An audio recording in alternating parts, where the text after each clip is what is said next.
শীতকালে বেগুনের সাথে সাথে ফুলকপিরও একটা আলাদাই রাজত্ব আছে। আজ আমি ফুলকপির সাথে মুসুর ডাল দিয়ে এমনই একটা দারুণ স্বাদের রেসিপি বানিয়ে দেখাবো, যেটা গরম ভাত বা রুটির সাথে দারুণ লাগবে খেতে। উপকরণ যেমন কম, তেমনি পরিশ্রম আর সময় দুটোই কম। চলো তাহলে আজকের রেসিপি শুরু করা যাক। নমস্কার, বেঙ্গলি পাকশালায় আরও একটা দারুণ স্বাদের রেসিপিতে তোমাদের সকলকে স্বাগত। তো রেসিপিটি বানানোর জন্য এখানে আমি নিয়ে নিয়েছি 1 বাটি মুসুর ডাল। ওজন হিসাবে ধরলে এখানে 250 গ্রাম মুসুর ডাল নিয়েছি। ডালটাকে এখন খুব ভালো করে 3 থেকে 4 বার জল পাল্টে পাল্টে ভালো করে ধুয়ে নিতে হবে। ডালটা খুব ভালোভাবে ধুয়ে নেওয়ার পর পরিষ্কার জল দিয়ে ডালটাকে আমরা কিছুক্ষণ ভিজিয়ে রাখবো। যে কোনো ডাল রান্নার ক্ষেত্রে যদি ডালটাকে আগে থাকতে ভিজিয়ে রাখা যায়, তাহলে ডালের পুষ্টিগুণ কিন্তু বজায় থাকে। এই কাজটা কিন্তু অবশ্যই করবে। তো ডালটাকে আমি কিছুক্ষণ ভিজিয়ে রেখে দিলাম। অন্যদিকে একটা ফুলকপি নিয়েছি, তবে ফুলকপির পুরোটা আমি দেব না। আর এখানে আমি ফুলকপির অর্ধেকটা নিয়েছি, আর সেই অর্ধেকটা থেকেও আমি কিছুটা পরিমাণে ফুলকপি রেখে দিলাম, কারণ এতটা আমাদের লাগবে না। এখন আমরা ফুলকপির ফুলগুলোকে একটু কেটে নেব, মানে একটু ছোট সাইজ করে কেটে নেব, তবে খুব বেশি কিন্তু ছোট করব না। যে ফুলকপির ফুলগুলো মোটামুটি ছোট আছে সেগুলোকে গোটাই রাখবো, আর যে ফুলগুলো বড় সেগুলোকে মাঝখান থেকে 2 টুকরো করে কেটে নেব। এই রান্নাটার জন্য ফুলকপি পিস কিন্তু খুব বেশি একদম ছোট করে ফেললে হবে না, মানে একটু মিডিয়াম সাইজের ফুলগুলোকে রাখতে হবে। তো ফুলকপিটা কাটা হয়ে গেছে, এই যে দেখতেই পাচ্ছ। এরপর কি করব, আমরা ফুলকপিটাকে ভালো করে জল দিয়ে ধুয়ে নেব। এরপর আমরা ফুলকপিটাকে কিছুক্ষণ নুন জলের মধ্যে ভিজিয়ে রাখবো, মানে ওই 10 মিনিট মতন। ফুলকপির মধ্যে যদি কোনো পোকামাকড় বা ময়লা থাকে তো তাহলে সেটা বেরিয়ে যাবে। এটা কিন্তু অবশ্যই করবে। অন্যদিকে 15 মিনিট পর গ্যাসের ওপর একটা সসপ্যান বসিয়ে দিয়ে দিলাম সেখানে বড় কাপের 1.5 কাপ জল। জলটা যখন একটু গরম হয়ে যাবে, দিয়ে দিচ্ছি এখানে ভেজানো মুসুর ডাল। সাথে দিয়ে দেবো অল্প সামান্য নুন, 2টো কাঁচা লঙ্কা, অল্প সামান্য সর্ষের তেল। এরপর একবার ভালো করে মিক্স করে নেব।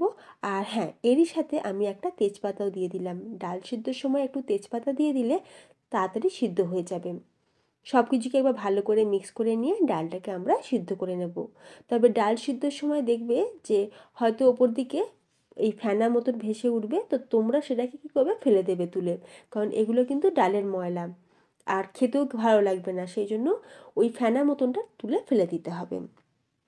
যতক্ষণ ডালটা সিদ্ধ হচ্ছে, অন্যদিকে গ্যাসের ওপর কড়াই বসিয়ে দিয়ে দিলাম সর্ষের তেল।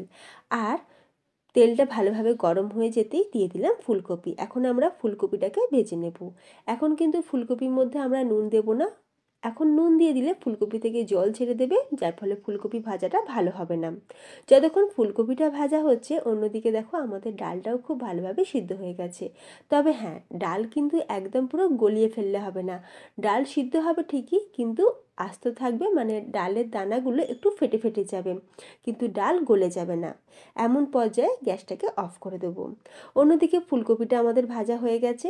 ঠিক নামানোর আগের মুহূর্তে আমি অল্প সামান্য একটুখানি নুন দিয়ে দিলাম, দিয়ে ভালো করে মিক্স করে নিয়ে ফুলকপিটাকে তুলে রেখে দিলাম। তারপর কড়াইতে দিয়ে দিলাম সর্ষের তেল। ফুলকপির আর যা কিছু রেসিপি সাদা তেলে করলেও এই রান্নাটা কিন্তু সর্ষের তেলেই করতে লাগবে, টেস্ট তবে দারুণ আসবে। তেলটা খুব ভালোভাবে গরম হয়ে যেতে ফোড়নে দিয়ে দিলাম গোটা শুকনো লঙ্কা আর 1 চা চামচ 5 ফোড়ন। ফোড়নটা ভাজার যখন সুন্দর গন্ধ বেরোবে, দিয়ে দেবো এখানে একটা বড় সাইজের পেঁয়াজ। এবার পেঁয়াজটা একটু ব্রাউন করে ভেজে নেওয়ার পর দিয়ে দিচ্ছি এখানে চপ করে নেওয়া রসুন। তোমরা চাইলে রসুনটাকে থেতো করে নিয়েও দিতে পারো।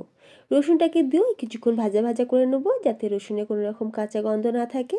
এবার দিয়ে দিচ্ছি একটা মিডিয়াম সাইজের টমেটো। টমেটো দেওয়ার পর দিয়ে দেবো এখানে 1/2 চা চামচ হলুদ, 1/2 চা চামচ কাশ্মীরি লাল লঙ্কার গুঁড়ো। এবার মশলাগুলো দিয়ে খুব ভালো করে একটু কষিয়ে নেব। মশলা কষানো হয়ে গেলে দিয়ে দেবো এখানে ফুলকপি। ফুলকপি দিয়ে মশলার সাথে আরও কিছুক্ষণ একটু ভালো করে কষিয়ে নেব, যাতে করে ফুলকপির ভেতরে মশলাটা খুব ভালোভাবে ঢোকে। অল্প সামান্য একটু মটরশুঁটিও দিয়ে দিলাম, দিয়ে আরও একবার ভালো করে মিক্স করে নেব। খুব ভালো করে একবার মিক্স করে নেওয়ার পর দিয়ে দিচ্ছি এখানে সিদ্ধ করে রাখা মুসুর ডাল। তবে ডাল সিদ্ধ করার সময় একটু লক্ষ্য রাখবে, ডালের মধ্যে ততটাই জল দেবে ডালটা যাতে পুরোটা ওই জলেতেই সিদ্ধ হয়, এক্সট্রা করে জল যেন দিতে না লাগে। আচ্ছা, আর দিয়ে দেবো এখানে স্বাদ অনুযায়ী নুন আর অল্প একটু চিনি। খুব ভালো করে ডালটাকে আমরা মিশিয়ে নেব। এই সময় গ্যাসের ফ্লেমটা অবশ্যই লোতে রাখতে হবে, না হলে আবার কড়াইয়ের নিচে লেগেও যেতে পারে। লো ফ্লেমে ডালটাকে একটু ভালো করে মশলার সাথে কষিয়ে নেব। ডালটার মধ্যে যখন অল্প অল্প ফুট ধরতে শুরু করবে তখন দিয়ে দিচ্ছি আমি এখানে উষ্ণ গরম জল। এই ডাল রান্না কিন্তু খুব বেশি পাতলা হবে না, তাই আমি জলের পরিমাণটা কিন্তু খুব বেশি ব্যবহার করলাম না। এবার ঢাকনা দিয়ে আমরা এখন ডালটাকে কিছুক্ষণ ফুটিয়ে নেব। 3 মিনিট পর ঢাকনা খুলে দিয়েছি, আর এই পর্যায়ে দিয়ে দিচ্ছি হাফ চা চামচ ধনের গুঁড়ো আর হাফ চা চামচ ভাজা জিরের গুঁড়ো। কয়েকটা চেরা কাঁচা লঙ্কাও অ্যাড করে দিলাম। সবার লাস্টে যদি ধনে গুঁড়ো আর জিরে গুঁড়োটা দেওয়া যায় তাহলে টেস্টটা কিন্তু খুব ভালোভাবে এনহ্যান্স হয়। ফুলকপিটা একটু চেক করে নিচ্ছি, তো ফুলকপির ডালের অংশটা একটু শক্ত আছে, তো আমি চাপা দিয়ে আরও 2 থেকে 3 মিনিট একটু ভালো করে রান্না করে নেব। 3 মিনিট পর ঢাকনা খুলে নিলাম। তো ফুলকপিতে আর মুসুর ডাল কিন্তু আমাদের একদম রেডি। নামানোর আগে অল্প সামান্য আমার অল টাইম ফেভারিট ধনেপাতা দিয়ে দিলাম, দিয়ে একবার ভালো করে মিক্স করে নিয়ে চাপা দিয়ে 2 মিনিটের জন্য রেখে দেবো। ফিরে আসছি 2 মিনিট পর। আর দেখো ফ্রেন্ডস, ফাইনালি ফুলকপি দিয়ে মুসুর ডাল আমাদের একদম রেডি। গরম ভাতের সাথে হোক বা রুটির সাথে দারুণ খেতে লাগবে। তোমরা অবশ্যই বাড়িতে একবার বানিয়ে দেখো, আর বাড়িতে বানালে আমাকে কমেন্টে জানিও তোমাদের কেমন লাগলো। যদি আজকের রেসিপি ভালো লেগে থাকে অবশ্যই ভিডিওতে লাইক দিও, শেয়ার করো, তার সাথে চ্যানেলে নতুন বন্ধু হয়ে পাশে। তাহলে ফ্রেন্ডস, ভিডিওটা আজ আমি এখানেই শেষ করলাম। তোমরা সকলে ভালো থেকো, ধন্যবাদ।